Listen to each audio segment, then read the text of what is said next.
followers ko. Mamimigay ako ng pera. Tandaan niyo yan. Dito lang ang taxi daw. Ako tumunod sa batahan.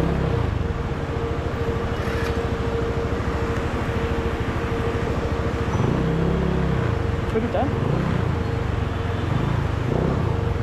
Ayun, kaya mo kaya natin. Sir Andre? Andre, bakit? Sure ka pa sir? Hindi na? Hindi po.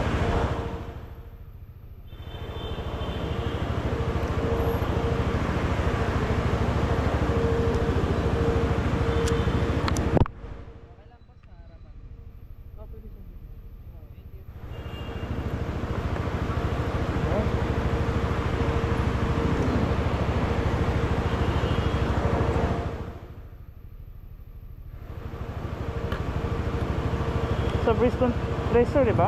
Entrance gate. Yes.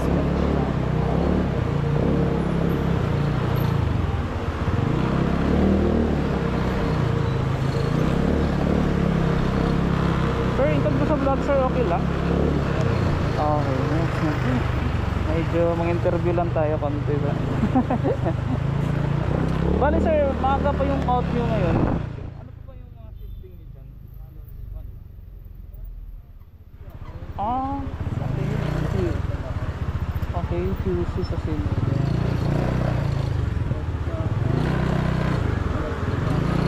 Parang walang break time na sir, mga schedule 8 hours lang.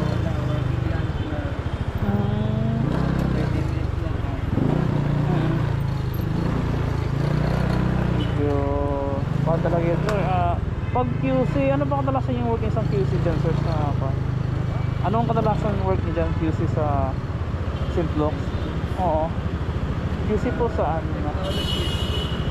Sa mga okay. Ganun pa lang dyan lang sir. Oo. Sa word pa lang yung nuclear medicine, medyo complicated kung isipin. Ay, yung pangalan, oo. Pero siguro pinakamalapit na term yan, aesthetic medicine o hindi mo mga aesthetic na medicine o synthetic okay. Ano, parang tuturuan ng radioactive.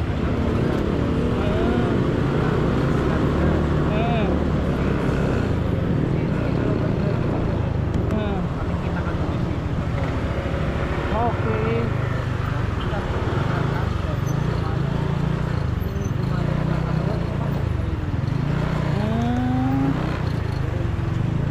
Pero wala siyang epekto sa pasyente siya, ano? Okay.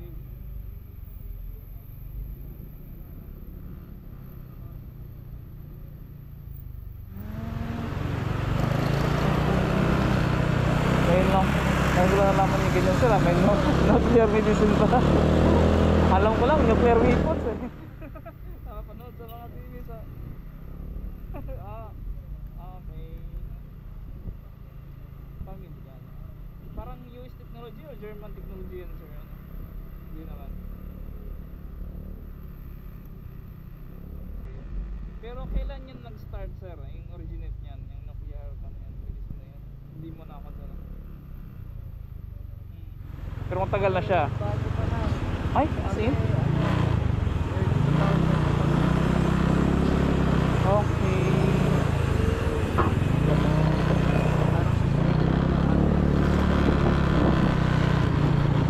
Meaning, pag nandyan yung machine, nandun na yung gamot. Tama, sir? Okay.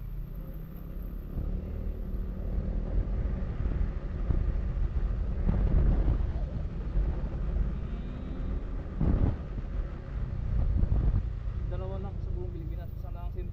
Isa lang ang St. Luke's. Isa na yun. Okay.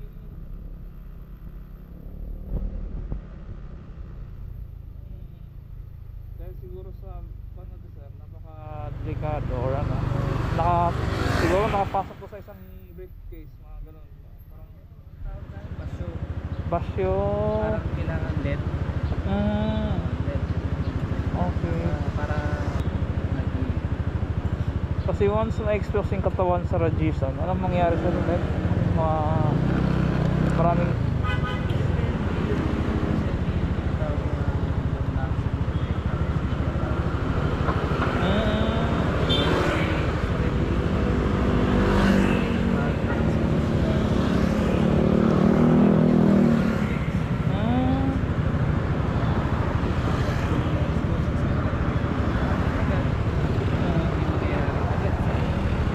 So meaning sir, yung malaking radiation na yan yung parang nuclear war na yun, di ba kagaya sa ano ba yung lugar na yun? Sa Japan, oo. Iba naman yun. Bomba naman yun. Okay, okay. Pero may effect pa rin sa radiation, di ba? Sa Hiroshima ba yun? Hiroshima ba? Okay, sa Hiroshima. Ayun.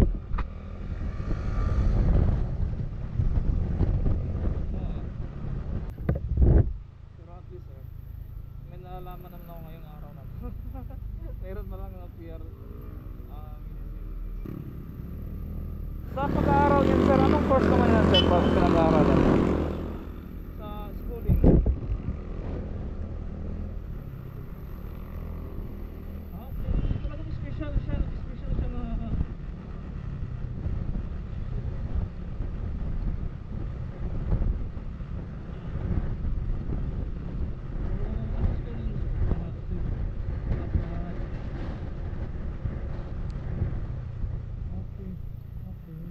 siguro super mahal ang tuition yun sir no? Hindi nga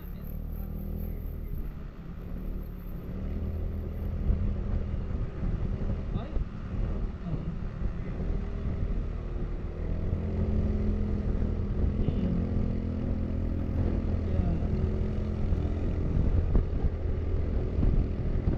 arate ka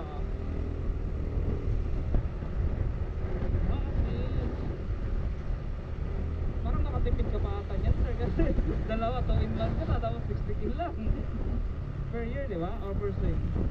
Per sem okay kaya ang ganda parang gusto ko yung ipakuha sa anak ko mag nuclear ka na lang nak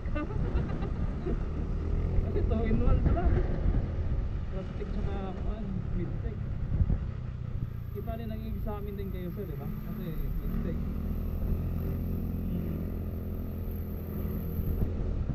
pero tingin ko compare sa sahod parang mas malaki yata yung sa inyo compare sa mid-tech tsaka mid-tech sakto lang oo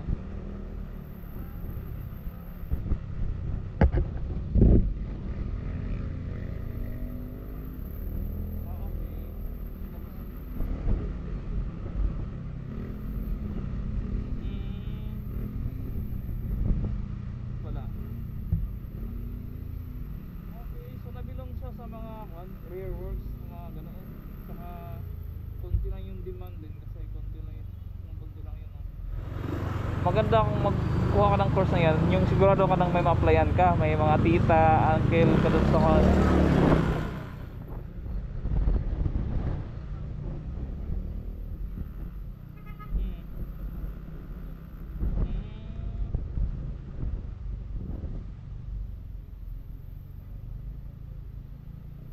mabilis ang promotion hindi ganun tama sige sir may idea na ako sir ano itong concurso na anak ko sabi niya daw magsundalo daw siya babae huwag na mag-run ka na lang nuclear medicine